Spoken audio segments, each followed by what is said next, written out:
ஒவ்வொரு விஷயத்திலையும் இன்னைக்கு கூட பேரவையில் ஒவ்வொரு நிகழ்வுலையும் ஒவ்வொரு இன்சிடெண்ட்டாக பேசும்போது பூரா இது எல்லாத்துக்கும் காரணம் திமுக இல்லை அதிமுக அப்படின்னு முந்தைய ஆட்சிகளை கைகாட்டியே பதில்கள் இருந்தது. இதை எப்படி அவங்க ஹேண்டில் பண்ணுறாங்க, இதை எப்படி புரிஞ்சுக்கிறது?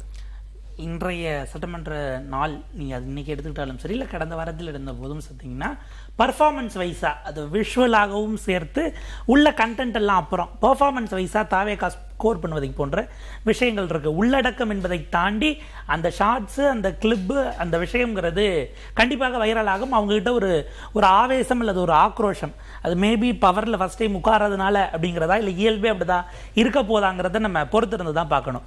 திமுக தரப்பில் அந்த அளவுக்கான ஆக்ரோஷம் இல்லை அப்படிங்கிறத தாண்டி அவங்க கேட்கறது குவெஷன்ஸாக அடுத்தடுத்து போடும்போது அதுலேயே கிளாரிஃபிகேஷன்ஸ் கொடுக்கக்கூடிய இடம் வருகிறது. சில இடத்துல மோதல்கள் வருது. சபாநாயகருக்கு தான், பேரவைத் தலைவருக்கு தான் கூடுதலான வேலை என்பது ஒரு கண்டிப்பான ஹெட் மாஸ்டருங்கிற அளவுக்கான இடம் போகுது.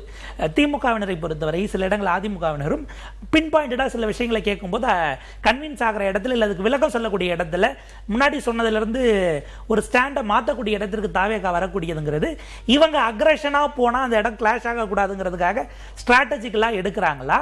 ஆனால் அது விஷுவலாக பார்க்கும்பொழுது இவங்க ஒரு பேக் ஃபுட்டில் இருக்கிற மாதிரியான ஒரு பார்வையும் ஏற்படுகிறது. அப்போ ஏதோ ஒரு தயக்கம், ஏதோ ஒரு பின்னடைவு.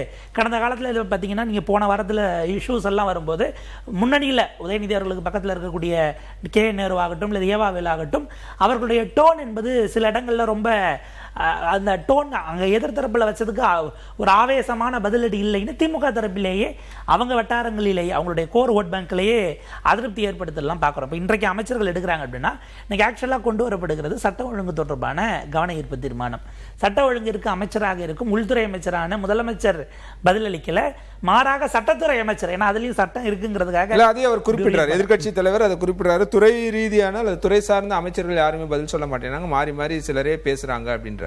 அப்ப அந்த இடம் முதலமைச்சர் ஏற்கனவே ஒரு 5 துறைகளுடைய சர்வீஸ் ரூல்ஸை வெவ்வேறு அமைச்சர்களுக்கு டெசிக்னேட் பண்ணியிருக்கிறார். அது ஸ்டாண்டிங் ஆர்டராக உள்ளுக்குள்ள சுற்றறிக்கையாக கொடுக்கப்பட்டிருக்கிறது. முதலமைச்சர் அலுவலகத்தின் மூலமாக அமைச்சர் தாம்பரம் சரத் இருக்கார் இல்லையா, அவருடைய HRNA ஹியூமன் ரிசோர்ஸ் மேனேஜ்மெண்ட் துறையின் மூலமாக கொடுக்கப்பட்டிருக்கு. அமைச்சர் ரமேஷ் அவர்களுக்கு special program implementation, special initiatives, அதே போல அமைச்சர் ஆனந்த் அவர்களுக்கு வறுமை ஒழிப்பு, அந்த போர்ட்ஃபோலியோ அதனுடைய சர்வீஸ் ரூல்ஸ் அதுக்கான பொறுப்பு கொடுக்கப்பட்டிருக்கிறது. அமைச்சர் ஆதவ அர்ஜுன் அவர்களுக்கு யூத் வெல்ஃபேர் கொடுக்கப்பட்டிருக்கு. ஜெகதீஸ்வரி அவர்களுக்கு மாற்றுத்திறனாளர் நலத்துறை, அதே போல அமைச்சர் ராஜ்மோகன் அவர்களுக்கு நகர்ப்புற நிர்வாகம், நகராட்சி நிர்வாகம் மற்றும் குடிநீர் வழங்கல், இப்படி இன்டர்னலா கொடுத்திருக்காங்க.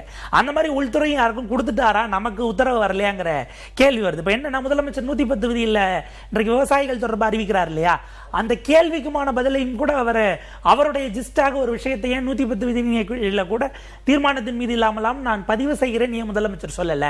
அது ஸ்ட்ராட்டஜி என்பதை தாண்டி புரிதல் இல்லாமல் அவர்கள் அதை செய்யல. நேரடியாக அல்ல, உங்களுக்கு தேவை பதில், யார் அரசின் மூலமாக கொடுக்குறாங்களோ நீங்க வாங்கிக்கோங்க அப்படின்னுட்டு முதலமைச்சர் நேரடியாக அப்படி ஒன்று நடந்திருக்குன்னு கமிட் பண்ணிக்க வேண்டாம் என்கிற ஸ்ட்ராட்டஜியான்னு நம்ம அதை கேட்கலாம். எதிர்கட்சி தலைவர் வெளியில செய்தியாளர்களை சந்திக்கும் போது சொல்றாரு, எந்த துறை அமைச்சர்கள் பேசுறாங்களோ அப்பதான் இவன் இன்னாரு இந்த துறையை சேர்ந்தவர்கள் அப்படின்றது பாக்குற மக்களுக்கு தெரியும் அப்படின்னு சொல்றாரு.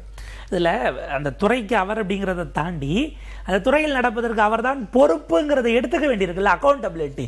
அந்த இடத்துல இருந்தே மாண்புமிகு முதலமைச்சர் நழுவுகிறாராங்கிற கேள்வி வருது.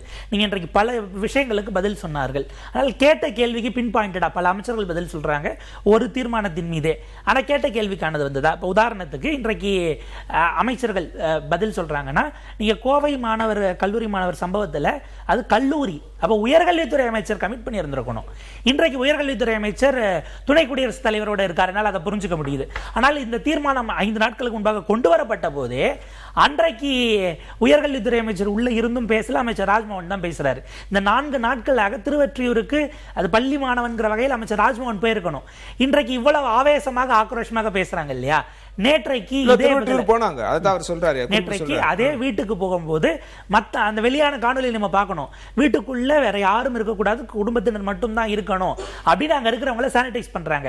உள்ள நுழையும் போது ஒரு கேட்கிறார், மீடியா உள்ள அலோடு இல்ல அப்படிங்கிறாங்க. பார்த்துட்டு வெளியில் வரும்போது அங்க இருக்கக்கூடிய மக்கள் சூழ்ந்து கொண்டு, ஆதவண்ணா பதில் சொல்லிட்டு போங்கன்னா நாளைக்கு எங்க பசங்களுக்கும் இந்த நிலைமை தான் வருமா, இருக்கிறவங்கள யாரு போதை சார்ந்த விஷயங்களை கொடுத்தா விசில் நமக்கு சின்னமா இருக்கு, விசில் ப்ளோவரை பாதுகாப்பதற்கு இருக்கக்கூடிய எக்ஸிஸ்டிங் சட்டத்தை நம்ம அமல்படுத்துறோமா அப்படிங்கிற கேள்வி இருக்கு. இப்ப இங்க சட்டமன்றத்தில் வந்த அக்ரஷன் என்பது நேற்று அந்த மக்கள் அவர்களை சூழ்ந்து கொண்டு கன்ஃபரண்ட் பண்ண வந்தாங்கல்ல, அதனுடைய எதிர்வினையான ஒரு கேள்வி இருக்கு. இங்க ஈஸியா உங்க ஆட்சியில் 5 வருஷம் நீங்க இதை ஒழிச்சிருந்தா இன்னைக்கு இது நடந்தே இருக்காதுன்னு சொல்லிடலாம். அந்த மக்கள்கிட்ட அந்த பதில சொல்ல முடியாது. அது அவர்கள் அந்த வீடியோ நைட் என்ன அளவுக்கு இம்பாக்ட் ஆகிருக்கிறது, எவ்வளவு வைரல் ஆகியிருக்கிறது தெரிஞ்சதுனால தான் அந்த அக்ரஷன் இங்க சொல்ல முடியுது. மக்கள் கிட்ட நீங்க போன ஆட்சியில திமுக தான் காரணம் அப்படின்னா அவங்க அதை என்னவா ரியாக்ட் பண்ணுவாங்கிறதுக்கு. இப்ப இதே சம்பவம் இதற்கு முன்பாக நடந்தது. விளாத்திக்குளத்தில் அந்த மாணவிக்கு நடந்த சம்பவத்தில் அன்றைக்கு கனிமொழி அந்த வீட்டுக்கு போன போது உள்ள இருந்து மீடியா அனுப்பப்படலை. உள்ள இருந்தவர்கள் சூழ்ந்து கொண்டு கனிமொழி அவர்களிடம் வாக்குவாதம் செய்தார்கள். அவங்க கிட்ட அவங்க சில விஷயங்களை எடுத்து சொன்னாங்க. அதற்கு பிறகு சில உறுதிமொழிகளை கொடுத்தாங்க. கொடுத்துட்டு வந்து அங்கேயே பிரஸ் சந்திச்சாங்க.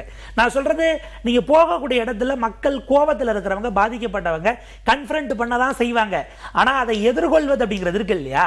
இன்றைக்கு ஒருவேளை சட்டமன்றம் இல்லாமல் இருந்திருந்தால் இந்த 2 அமைச்சர்களும் நேற்று வீட்டுக்கு போயிருப்பாங்களான்னு ஒரு கேள்வி வருது.